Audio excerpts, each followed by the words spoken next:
ಜಮ್ಮು ಕಾಶ್ಮೀರದ ಪುಲ್ವಾಮಾದಲ್ಲಿ ಉಗ್ರರ ಅಟ್ಟಹಾಸಕ್ಕೆ 44 ಸೈನಿಕರು ಹುತಾತ್ಮರಾಗಿದ್ದು, ಈ ಪೈಕಿ ಸಕ್ಕರೆನಾಡು ಮಂಡ್ಯ ಜಿಲ್ಲೆಯ ಓರ್ವ ಯೋಧ ಪ್ರಾಣ ತೆತ್ತಿದ್ದಾರೆ. ಮದ್ದೂರು ತಾಲೂಕಿನ ಕೆಎಂದೊಡ್ಡಿಯ ಗುಡಿಗೆರೆ ಕಾಲೋನಿಯ 33 ವರ್ಷದ ಗುರು ವೀರ ಮರಣವನ್ನಪ್ಪಿದ್ದಾರೆ. ಬ್ಯಾಚ್ ನಂಬರ್ 82ರ ಬೆಟಾಲಿಯನ್ನಲ್ಲಿ 2011ರಲ್ಲಿ ಸೇನೆಗೆ ಸೇರ್ಪಡೆಯಾಗಿದ್ದ ಯೋಧ ಗುರು ರಜೆ ಮೇಲೆ ಒಂದು ವಾರ ಊರಿನಲ್ಲಿದ್ದು 3 ದಿನಗಳ ಹಿಂದಷ್ಟೇ ಜಮ್ಮು ಕಾಶ್ಮೀರಕ್ಕೆ ತೆರಳಿದ್ರು. ಅಲ್ಲದೆ ನಿನ್ನೆಯಷ್ಟೇ ಕರ್ತವ್ಯಕ್ಕೆ ಹಾಜರಾಗಿದ್ರು. ಆದರೆ ಉಗ್ರರ ಕೃತ್ಯಕ್ಕೆ ಬಲಿಯಾಗಿದ್ದಾರೆ. ಗುಡಿಗೆರೆ ಕಾಲೋನಿಯ ಹೊನ್ನಯ್ಯ ಚಿಕ್ಕೋಳಮ್ಮ ದಂಪತಿಯ ಪುತ್ರನಾದ ಗುರುಗೆ ಮಧು ಹಾಗೂ ಆನಂದ್ ಎಂಬುವರ ಇಬ್ಬರು ಸಹೋದರರಿದ್ದು, ಕಳೆದ 1 ವರ್ಷದ ಹಿಂದೆ ಸಾಸಲಾಪುರ ಗ್ರಾಮದ ಕಲಾವತಿ ಎಂಬ ಯುವತಿಯನ್ನ ವಿವಾಹವಾಗಿದ್ರು. ಇಡೀ ಮನೆಯನ್ನ ಮುನ್ನಡೆಸುವ ಜವಾಬ್ದಾರಿ ಹೊತ್ತಿದ್ದ ಗುರು ಇದೀಗ ಉಗ್ರರ ಅಟ್ಟಹಾಸಕ್ಕೆ ವೀರ ಮರಣವನ್ನಪ್ಪಿದ್ದಾರೆ. ಮೃತ ವೀರ ಯೋಧನ ಸಾವಿನ ಸುದ್ದಿ ಕೇಳುತ್ತಿದ್ದಂತೆಯೇ ಮನೆ ಬಳಿ ಜಮಾಯಿಸಿದ ನೂರಾರು ಸಂಬಂಧಿಕರು ಹಾಗೂ ಸ್ನೇಹಿತರು ಮೃತರ ನಿಧನಕ್ಕೆ ಕಂಬನಿ ಮಿಡಿದಿದ್ದಾರೆ.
Papa, Elena Papo. Ini nelluna qua Papa. Guarda questo.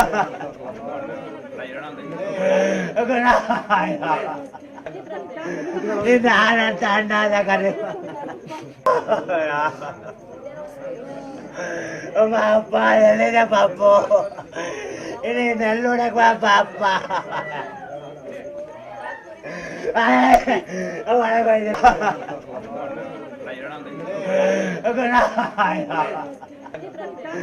Ini anak tanda da kare.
ನನ್ನ ಭಾಗ್ಯ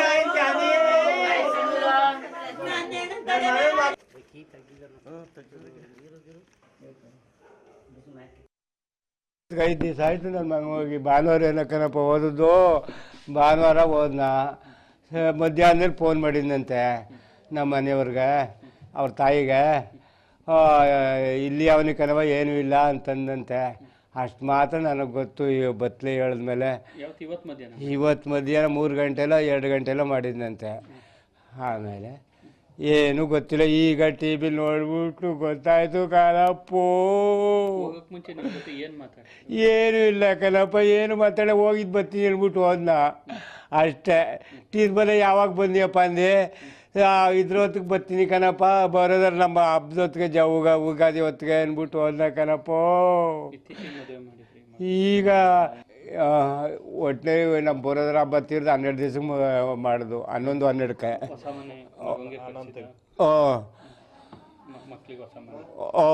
ಈ 3 ಜನ ಅವ್ರೆ ಕಣಪ್ಪ, 3 ಜನ ಅವರೇ. ಅವನೇ ಸಾಲನೂ ತಂದು ಅವನೇ ಮನೇನೂ ಮಾಡಿಸ್ತಾ ನನ್ನ ತಮ್ಮದಿವ್ರಿಗೆ. ನನಗೆ ಇನ್ನೂ ಈಗಲೇ ಬರುವುದಿಲ್ಲೋ, ಇನ್ನೂ ಅಲ್ಲೇ ಕೆಲಸ ಮಾಡ್ತೀನಿ ನಾನು ಅಂತ ಓದೋ.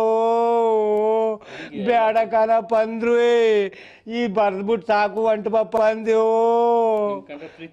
ಅಯ್ಯೋ ನನ್ನ ಕಂಡ್ರು ಅಷ್ಟೇ, ಎಲ್ಲರೂ ಕಂಡ್ರು ಅಷ್ಟೇ ಕಣಪ್ಪ, ಎಲ್ಲರೂ ಕಂಡ್ರು ಅಷ್ಟೇ. ನನ್ನ ತಮ್ಮದಿರ್ನೂ ಅಷ್ಟೇ, ನಮ್ಮನೂ ಅಷ್ಟೇ, ಅವ್ರ ಜನನೆಲ್ಲರೂ ಇಲ್ಲೆಲ್ಲರೂ ಅಷ್ಟೇ ಇದು ಕಣಪ್ಪೋ. ನೀನು ಒಬ್ಬನೇ ಮಗನ ಕಳಿಸಿರುಮ್ಮ, ನಿಮ್ಮ ತಾಯಿ ತಂದೆ ನಿಮ್ಮಿಬ್ಬರೇ ಕಳಿಸೋರು ಮಕ್ಕಳ. ನನ್ನಂಥವ್ರು 2 ಜನ ಇದ್ದಾರು, ನಾನು ಅಲ್ಲೇ ಮಾಡ್ತೀನಿ ಅಂತ ಓದು. ಅಯ್ಯೋ ಅವರ ಜಿಮ್ಮಿಟ ಕೊಂದು ಚಿತ್ರ ಮಾಡ್ಬೇಕಲ್ಲಪ್ಪೋ. ಅವರ ಭೂಮಿ ಮೇಲೆ ಮಡಗಬಾರ್ದ ನನ್ನ ಮಕ್ಕಳು. ಉಗ್ರನ ಯಾವುದೇ ಕಾಣ್ಕೋರ ಮಡಗಬಾರ್ದು ಕಣಪ್ಪ ಭೂಮಿ ಮೇಲೆ. ಅವರ ಭೂಮಿ ಮೇಲೆ ಮಡಗದಷ್ಟು ನಮ್ಮ ಕರ್ನಾಟಕ ಜೈ, ಭಾರತಕ್ಕೆ ಜೈ. ಹಿಂಸೆ ಅವರ ಹುಟ್ಟಾಡಿಸ್ಬೇಕು. 5 ದಿವಸ ಆಯ್ತು ನನ್ನ ಮಗ ಹೋಗಿ. ಭಾನುವಾರ ಏನಕ್ಕನಪ್ಪ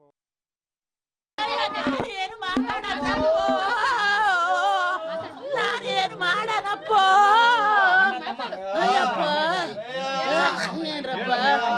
ಅಯ್ಯೋ ನನ್ನ ಮಗ ಭಾನುವಾರ ದಿವಸ ಓದು.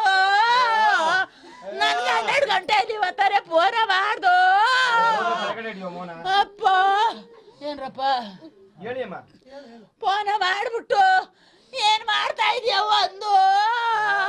ನಾನು ನೀರ್ ಹಿಡಿತಾವ್ನಿ ಅಂದ್ಯೋ ಅಷ್ಟೇ ಕಣ್ರಪ್ಪ ಮಾತಾಡ್ದು. ಅಯ್ಯೋ ರಾಜು, ಅಯ್ಯೋ ಮಗನೇ, ಅವ್ರ ಹೆಸರು ಗುರು ಅಂತ. ಅವರು ಇಲ್ಲೇ 1980ರಿಂದ ವಾಸವಾಗಿದ್ದಾರೆ ಇಲ್ಲಿ. ಅವರು 2011ರಲ್ಲಿ ಜಾಯ್ನ್ ಆಗಿದ್ರು ಅವರು ಸೇನೆಗೆ. ಮತ್ತು ಇತ್ತೀಚೆಗೆ ಅವರು 1 ವಾರದಿಂದ ಬಂದು ಈಗ 3 ದಿನದಿಂದ ಡ್ಯೂಟಿಗೆ ಹೋಗಿ ಜಾಯ್ನ್ ಆಗಿದ್ರು. ಮೋಸ್ಟ್ಲಿ ಇವತ್ತೇ ಮೊದಲನೇ ದಿನ ಡ್ಯೂಟಿ ಜಾಯ್ನ್ ಆಗಿದ್ದು ಅನಿಸುತ್ತೆ. ಅವರ ಹತಾಚೂರ್ಯ ಇವತ್ತು ಹಿಂಗಾಗಿದೆ. ಇದರಿಂದ ತುಂಬ ಬೇಸರ ಆಗಿದೆ ನಮ್ಮ ಸ್ನೇಹಿತರ ಬಳಗಕ್ಕೆಲ್ಲ. ಇದಕ್ಕೆ ಪ್ರತಿಫಲವಾಗಿ ನಮ್ಮ ಸರ್ಕಾರ ಅವ್ರನ್ನ ವಿರುದ್ಧವಾಗಿ ಸೇಡ್ ತೀರಿಸ್ಕೊಳ್ಬೇಕು. ಆ ಉಗ್ರಗಾಮಿಗಳು ಅನ್ನೋದನ್ನೆಲ್ಲ ನಾಶ ಮಾಡಬೇಕು. ಅವರು ಹಿಂದೆ ಜಸ್ಟ್ ಲಾಸ್ಟ್ ಟೈಮ್ ಅವರು ಜಾರ್ಖಂಡಲ್ಲಿದ್ದರು, 94 ಬ್ಯಾಚಲ್ಲಿದ್ದರು. ಈಗ ಲಾಸ್ಟು 82 ಬ್ಯಾಚ್. ಈಗ ಲಾಸ್ಟ್ ಟೈಮ್ ಈಗ ಮೊನ್ನೆ ಓದಿದ್ದು. ಈಗ ಸೇರಿ ಅವರು 2011 ಜಾಯ್ನ್ ಆಗಿದ್ದು. ಒಂದು 8 ವರ್ಷ ಆಗಿತ್ತು ಅವ್ರು ಜಾಯ್ನ್ ಆಗಿ. ಮಾಹಿತಿ ನಮಗೆ ಸುಮಾರು 8:15 ಗೊತ್ತಾಯ್ತು ನಮಗೆ. ಆಗ ಸ್ವಲ್ಪ ನೇಮ್ ತೋರಿಸ್ತಾರೆ ಅಷ್ಟೇ, ನಮ್ಗೆ ಕನ್ಫರ್ಮ್ ಇಲ್ಲ. ಬಟ್ ನಾವು ಯಾರಿಗೂ ವಿಷಯ ತಿಳಿಸಿಲ್ಲ. ಮತ್ತೆ ಹಂಗೆ 9 ಗಂಟೆ ಹಂಗೆ ಯಾರೋ ಸ್ನೇಹಿತರು ಫೋನ್ ಮಾಡಿ ಮತ್ತೆ ನ್ಯೂಸ್ ನೋಡಿ ಅಂತ ಹೇಳಿದಾಗ ನಮ್ಮ ಫೋಟೋ ನೋಡಿದಾಗ ಕನ್ಫರ್ಮ್ ಆಯಿತು. ಅದರಿಂದ ಈಗ ಅಲ್ಲಿಂದ ಸ್ನೇಹಿತರು ಕಾಲ್ ಮಾಡಿದ್ರು, ಅವ್ರ ಜೊತೆಲಿದ್ದವರು. ಲಾಸ್ಟ್ ಬ್ಯಾಚ್ ಇದ್ರು, 94 ಬ್ಯಾಚಲ್ಲಿ ಇದ್ರಲ್ಲ, ಅವ್ರು ಜಾರ್ಖಂಡಲ್ಲಿ ಇದ್ದವ್ರು ಕಾಲ್ ಮಾಡಿದ್ರು, ಈ ಥರ ಆಗೈತೆ ಗುರುನವ್ರಿಗೆ ಅಂತ. ಆದ್ರೆ ನಮ್ಗೆ ನಂಬಿಲ್ಲ, ಬರೀ ಹೆಸರು ಮಾತ್ರ ತೋರಿಸ್ತಿದ್ದಾರೆ ಅಂತ. ಈಗ ನಮಗೆ ನ್ಯೂಸ್ ನೋಡಿದ್ಮೇಲೆ ನಮಗೆಲ್ಲರಿಗೂ ವಿಚಾರ ಗೊತ್ತಾಯ್ತು. ಸರ್, ಈಗ ನಾವು 7 ಗಂಟೆಗೆ ಮದುವೆಗೆ ಹೋಗಿದ್ದೆ ಒಂದು ಮದ್ದೂರಲ್ಲಿ. ನಮ್ಮ ಸ್ನೇಹಿತರೊಬ್ಬರು ನಂದೀಶ್ ಅಂದ್ಬಿಟ್ಟು ವರ್ಕ್ ಮಾಡ್ತಾ ಇದ್ದಾರೆ ಅಲ್ಲಿ CRPF ಜಾರ್ಖಂಡಲ್ಲಿ. ಅವ್ರು ಕಾಲ್ ಮಾಡಿದ್ರು, ಗುರುದು ಹಿಂಗಾಗಿದೆ, ಲಿಸ್ಟಲ್ಲಿ ಬಂದಿದೆ ಹೆಸರು, ಇನ್ನೂ ಕನ್ಫರ್ಮ್ ಇಲ್ಲ, ಮನೆಯವ್ರಿಗೆ ಏನು ಹೇಳಕ್ಕೆ ಹೋಗಬೇಡ ಅಂತ. ನಾನು ಅವ್ನು ಕಾಲ್ ಮಾಡಿದ ತಕ್ಷಣ ಮತ್ತೆ ಮನಸ್ಸು ತಡೀಲಿಲ್ಲ. ಸ್ನೇಹಿತರು ಇಲ್ಲಿ ಅನಿಲ್ ಅಂದ್ಬಿಟ್ಟಿದ್ದಾರೆ. ಮಾಡಿದೆ, ಮನೆಗೇನು ಹೇಳ್ಬೇಡಿ, ಹಿಂಗೆ ನ್ಯೂಸ್ ಬಂದಿದೆ ಅಂತ ಲಿಸ್ಟಲ್ಲಿ ಅಂತ. ಮತ್ತು ಅರ್ಧ ಗಂಟೆ ಬಿಟ್ಟು ನಮ್ಮ ಹುಡುಗ ಜಾರ್ಖಂಡ್ ಅವನು ಮತ್ತೆ ರಿಟರ್ನ್ ಕಾಲ್ ಮಾಡ್ದ. ಮತ್ತು ನಮ್ಮೂರು ಗುಡಿಗೆರೆ ಅವರು ಇನ್ನೊಬ್ಬರು ಚಲುವರಾಜ್ ಅಂದ್ಬಿಟ್ಟು ವರ್ಕ್ ಮಾಡ್ತಾ ಇದ್ದಾರೆ. ಅವರು ಅದೇ ರೋಡಲ್ಲಿ ಪಾಸ್ ಆದ್ರು ಅಂತ 12 ಗಂಟೆ ಟೈಮ್ನಲ್ಲಿ. ಅವರು ಹಿಂಗೆ ಗುರುದು ಹಿಂಗಾಗಿದೆ, ಔಟ ತೀರೋಗ್ಬಿಟ್ಟಿದ್ದಾರೆ ಅಂತ ಮತ್ತೆ ರಿಟರ್ನ್ ನಮ್ಮ ಹುಡುಗನ ಕಾಲ್ ಮಾಡಿ ಹೇಳಿದಂತೆ. ಅವನು ಮಗ ಹಿಂಗೆ ಕನ್ಫರ್ಮ್ ಆಗಿದೆ ಅಂದ್ಬಿಟ್ಟು ಹೇಳ್ದ, ಮನೇಲಿ ಏನು ಹೇಳಕ್ಕೆ ಹೋಗ್ಬೇಡ ಅಂತ ಹೇಳಿದ. ಹಂಗೆ ಅದೇ ಥರ ನಾನು ಸ್ನೇಹಿತರಿಗೆಲ್ಲ ಹೇಳಿದೆ, ಮನೇಲಿ ಏನು ಹೇಳಕ್ಕೆ ಹೋಗ್ಬೇಡಿ ಹಂಗೆ ಅಂತ. ಬಟ್ ಅವರು ಮೀಡಿಯಾದಲ್ಲಿ ನ್ಯೂಸ್ನಲ್ಲಿ ಹೆಡ್ಲೈನ್ ನೋಡ್ಬಿಟ್ಟು ಸರ್, ಈಗ ನಾವು 7 ಗಂಟೆಗೆ ಮದುವೆಗೆ ಹೋಗಿದ್ದೆ ಒಂದು ಮದ್ದೂರಲ್ಲಿ.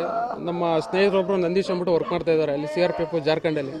ಅವ್ರು ಕಾಲ್ ಮಾಡಿದ್ರು, ಗುರುದು ಹಿಂಗಾಗಿದೆ, ಲಿಸ್ಟಲ್ಲಿ ಬಂದಿದೆ ಹೆಸರು, ಇನ್ನೂ ಕನ್ಫರ್ಮ್ ಇಲ್ಲ, ಮನೆಯವ್ರಿಗೆ ಏನು ಹೇಳಕ್ಕೆ ಹೋಗ್ಬೇಡ ಅಂತ. ನಾನು ಅವ್ನು ಕಾಲ್ ಮಾಡಿದ ತಕ್ಷಣ ಮತ್ತೆ ಮನಸ್ಸು ತಡೀಲಿಲ್ಲ. ಸ್ನೇಹಿತರು ಇಲ್ಲಿ ಅನಿಲ್ ಅಂದ್ಬಿಟ್ಟಿದ್ದಾರೆ, ಅವ್ರಿಗೆ ಮತ್ತೆ ಉಮೇಶ್ ಅಂತ ಕಾಲ್ ಮಾಡಿದೆ, ಮನೆಗೇನು ಹೇಳ್ಬೇಡಿ, ಹಿಂಗೆ ನ್ಯೂಸ್ ಬಂದಿದೆ ಅಂತ ಲಿಸ್ಟಲ್ಲಿ ಅಂತ. ಹುತಾತ್ಮ ಯೋಧ ಗುರು ಅವರ ಕುಟುಂಬಸ್ಥರ ಜೊತೆ ನಮ್ಮ ಮಂಡ್ಯ ಪ್ರತಿನಿಧಿ ಮೋಹನ್ ಅವರು ನಡೆಸಿರುವಂತಹ ಚಿಟ್ಚಾಟ್ ಇಲ್ಲಿದೆ ನೋಡಿ. ಜಮ್ಮು ಕಾಶ್ಮೀರ ರಾಜ್ಯದ ಪುಲ್ವಾಮಾ ಜಿಲ್ಲೆಯಲ್ಲಿ ಇವತ್ತು ಉಗ್ರರ ಅಟ್ಟಹಾಸಕ್ಕೆ 42 ಮಂದಿ ಭಾರತದ ವೀರ ಯೋಧರು ಒಂದು ವೀರ ಮರಣವನ್ನು ಅಪ್ಪಿದ್ದಾರೆ. ಇದರಲ್ಲಿ ಮಂಡ್ಯ ಜಿಲ್ಲೆಯ KM ದೊಡ್ಡಿಯ ಗುರು ಅಂತಕ್ಕಂಥ ಒಬ್ಬ ಯೋಧ ಕೂಡ ಸೇರಿದ್ದಾರೆ. ಈ ನಿಟ್ಟಿನಲ್ಲಿ ನಾವು ಮಂಡ್ಯ ಜಿಲ್ಲೆಯ ಮದ್ದೂರು ತಾಲೂಕಿನ KM ದೊಡ್ಡಿ ಬಳಿ ಇರತಕ್ಕಂಥ ಗುಡಿಗೆರೆ ಕಾಲೋನಿಗೆ ಗುರು ಅವರ ಮನೆಯಲ್ಲಿ ಇದ್ದೀವಿ, ಮನೆಯ ಬಳಿ ಇದ್ದೀವಿ. ನಾವು ದೃಶ್ಯಾವಳಿಗಳಲ್ಲಿ ನೋಡಬಹುದು, ನಾವೇನು ನೋಡ್ತಾ ಇದ್ದೀವಿ ಇದೆ ಏನು ಮೃತ ವೀರ ಯೋಧ ಗುರು ಅವರ ಒಂದು ನಿವಾಸವಾಗಿದೆ. ಈ ಒಂದು ನಿವಾಸದಲ್ಲಿ ಈಗಾಗಲೇ ಒಂದು ಏನು ಅವರ ಸ್ನೇಹಿತರಿರ್ಬೋದು, ಅವರ ಕುಟುಂಬಸ್ಥರ ಒಂದು ಆಕ್ರಂದನ ಮುಗಿಲು ಮುಟ್ಟಿದೆ ಅಂತಲೇ ಹೇಳ್ಬೋದು. ಸುಮಾರು 100 ಮಂದಿ ಈಗಾಗಲೇ ಗುರು ಅವರ ಒಂದು ನಿವಾಸಕ್ಕೆ ಒಂದು ಜಮಾಯಿಸಿದ್ದಾರೆ. ಜೊತೆಗೆ ಈ ರೀತಿಯಾದಂಥ ಒಂದು ದುರ್ಘಟನೆಯನ್ನು ಸಂಭವಿಸಿದೆ, ಅದಕ್ಕೆ ಸಂಬಂಧಪಟ್ಟಂತೆ ಒಂದು ಕಂಬನಿ ಕೂಡ ಮಿಡಿತಾ ಇದ್ದಾರೆ. ಈಗ ನಾವು ಅವರ ಮನೆ ಒಳಗಡೆ ಪ್ರವೇಶ ಮಾಡ್ತಾ ಇದ್ದೀವಿ. ದೃಶ್ಯಾವಳಿಗಳಲ್ಲಿ ನೋಡ್ಬೋದು ಏನಂದ್ರೆ ಅವರ ಕುಟುಂಬಸ್ಥರು ಹೇಗೆ ಒಂದು ಆಕ್ರಂದನವನ್ನು ವ್ಯಕ್ತಪಡಿಸ್ತಾ ಇದ್ದಾರೆ ಅಂತ. ಏನು ಗುರು ಅವರ ತಾಯಿಯವರು ಕೂಡ ಇದ್ದಾರೆ, ಜೊತೆಗೆ ಅವರ ಸಂಬಂಧಿಗಳು ಕೂಡ ಇದ್ದಾರೆ. ಅವರು ಕೂಡ ಒಂದು ಏನು ತಮ್ಮ ಮಗನನ್ನ ಕಳ್ಕೊಂಡಂತ ಒಂದು ದುಃಖದಲ್ಲಿದ್ದಾರೆ. ಅದನ್ನು ನಾವು ನಮ್ಮ TV5ನ ಎಕ್ಸ್ಕ್ಲೂಸಿವ್ ದೃಶ್ಯಾವಳಿಗಳಲ್ಲೂ ಕೂಡ ನೋಡಬಹುದು. ತಾಯಿ ನಮ್ಮ ಜೊತೆ ಇದ್ದಾರೆ. ಅಮ್ಮ, ಏನ್ ಹೇಳ್ತೀರಿ, ನಿಮ್ಮ ಮಗನ ಕಳ್ಕೊಂಡಿದ್ದೀರಿ? ನಾನು ಹೇಳುವಂತ ಶಕ್ತಿ ಇಲ್ಲ ಕಣ್ರಪ್ಪೋ, ನಾನು ಏನು ಹೇಳನ್ರಪ್ಪೋ. ಅಯ್ಯೋ ನನ್ನ ಮಗ ಭಾನುವಾರ ಹೋದ ಕಣಪ್ಪೋ. ಅಯ್ಯೋ ನನಗೇನು ಹೇಳಿಲ್ಲ ಕಣಪ್ಪ, ಮಾಮೂಲಿ ಡ್ಯೂಟಿಗೆ ಹೋಯ್ತೀನಿ ಅಂದ್ಬಿಟ್ಟು. ಅಯ್ಯೋ ಅದನ್ನು ಕೇಳಲಿಲ್ಲ ಕಣಪ್ಪ. ನಾನು ಕೇಳಿದ್ರೆ ಅಯ್ಯೋ ಹೋಗುವಾಗ ಸಿಡಿ ಅನ್ನೋನು ಕಣಪ್ಪ. ಯಾವಾಗ ಓದ್ಬಿಟ್ರೆ ಇನ್ನೇನು ಇಲ್ವೇ ನಿನಗೆ ಅಂತಿದ್ದು, ನೀನು ಒಬ್ಬನೇ ಮಂಗ್ಳು ಎತ್ತಿರೋದು, ಇನ್ನೂ ಯಾರು ಇಲ್ವೇ, ಎಷ್ಟು ಕೋಟಿ ಜನ ಅದೇ ನೋಡ್ದ ಅಂದ ಕಣಪ್ಪೋ.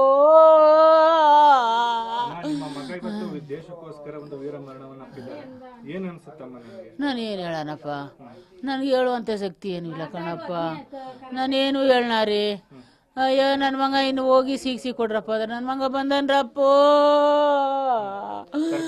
ನನ್ನ ಏನು ಅಂತ ಹೇಳಿ ನಾನು ಮಾತಾಡನಪ್ಪೋ.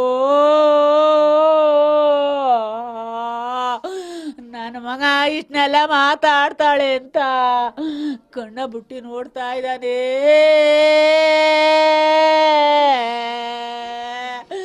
ನನ್ನ ಮಗ ಇವೆಲ್ಲನೂ ಟೇಪ ಮಾಡ್ಕೊತಾ ಇದ್ದಾನೆ. ಓಕೆ, ಇದು ಏನು ಮೃತ ವೀರ ಯೋಧ ಏನಿದ್ದಾರೆ ಗುರು ಅವರು, ಅವರ ಒಂದು ತಾಯಿಯವರ ಒಂದು ಮಾತಾಗಿದೆ. ಇನ್ನು ಆಗ್ಬೇಕು ಗುರು ಅವ್ರಿಗೆ, ನೀವು ಆಮೇಲೆ ಅವ್ರನ್ನ ಹತ್ರದಿಂದ ನೋಡಿದ್ರಿ? ನಾವು ಅವ್ರನ್ನ ಬಾಲ್ಯದಿಂದ ನೋಡಿದ್ವಿ, ನಾವೇ ಎತ್ತಾಡ್ಸೋ ಹುಡುಗ ಅವರು. ಈಗ ಅಚಾನಕ್ಕಾಗಿ ನಮಗೆ ಈ ಸುದ್ದಿ ಕೇಳಿದೆ, ಅದರಲ್ಲಿ ಇನ್ನೂ ಯಾವುದೋ ಡಿಪಾರ್ಟ್ಮೆಂಟಿಂದ ನಿಖರತೆಯಾದ ಮಾಹಿತಿ ಇನ್ನೂ ಬಂದಿಲ್ಲ. ಈಗ ನಾವು 9 ಗಂಟೆ ನ್ಯೂಸಲ್ಲಿ ನೋಡಿದಾಗ ಆ ವಿಷಯ ಗೊತ್ತಾಗಿ ಈಗ ಮನೆ ಹತ್ರ ಬಂದ್ವಿ. ಇದು ವಿಷಯ ಈ ಥರ ಇದೆ. ಅವನು ಈಗ ಕಳೆದ ಒಂದು ವಾರದೊಳಗೆ ನೇರವಾಗಿ ಸಿಕ್ಕಿದ, ಮಾತಾಡ್ಕೊಂಡು ಹೋದ. ಇದು ಏಕಾಏಕಿ ಈ ಥರ ಆಗಿದೆ. ಇದು ತುಂಬ ದುಃಖದ ಸಂಗತಿಯಾಗಿದೆ. ಇದನ್ನು ನೋವನ್ನ ಅರಗಿಸ್ಕೊಳ್ಳೋಕ್ಕೆ ಯಾರ ಕೈಲೂ ಆಗ್ತಾ ಇಲ್ಲ. ಪಾಪ ಅವ್ರ ಅಪ್ಪ ಅಮ್ಮ ರೋದನೆ ತುಂಬ ವ್ಯಕ್ತಪಡಿಸ್ತಾ ಇದ್ದಾರೆ. ದೇವರು ಅವ್ರಿಗೆ ಅವ್ರನ್ನ ದುಃಖನ ಮರೆಯುವಂಥ ಶಕ್ತಿ ಕೊಡಲಿ ಅಂತ ನಾವು ಕೇಳ್ಕೊತೀವಿ. ಇನ್ನು ಈ ಥರ ಘಟನೆಗಳು ನಡೆದಿರಲಿ ಅಂತ ಮಾನ್ಯ ಪ್ರಧಾನಮಂತ್ರಿಗಳಲ್ಲಿ ನಾವು ಬೇಡಿಕೊಳ್ತೀವಿ. ಮುಂದಿನ ಇನ್ನು ಎಚ್ಚರಿಕೆ ತಗೊಂಡು ಇನ್ನು ಉಳಿದಿರೋ ನಮ್ಮ ಸೈನಿಕರನ್ನ ಇದನ್ನು ಕಾಪಾಡಬೇಕಾಗಿದೆ, ಪ್ರಾಣನ. ಅಂತ ಹೇಳಿ ನಾನು ಮಾತು ಮುಗಿಸ್ತೀನಿ. ಇದಿಷ್ಟು ವೀರಯೋಧ ಗುರು ಅವರ ಮನೆ ಬಳಿ ಕಂಡು ಬಂದಿರತಕ್ಕಂಥ ದೃಶ್ಯಾವಳಿಗಳು ಅಂತಲೇ ಹೇಳ್ಬೋದು. ಕ್ಯಾಮ್ರಾ ಪರ್ಸನ್ ವಿನೋದ್ ಜೊತೆಗೆ MK ಮೋಹನ್ ರಾಜ್, TV5 ಮಂಡ್ಯ.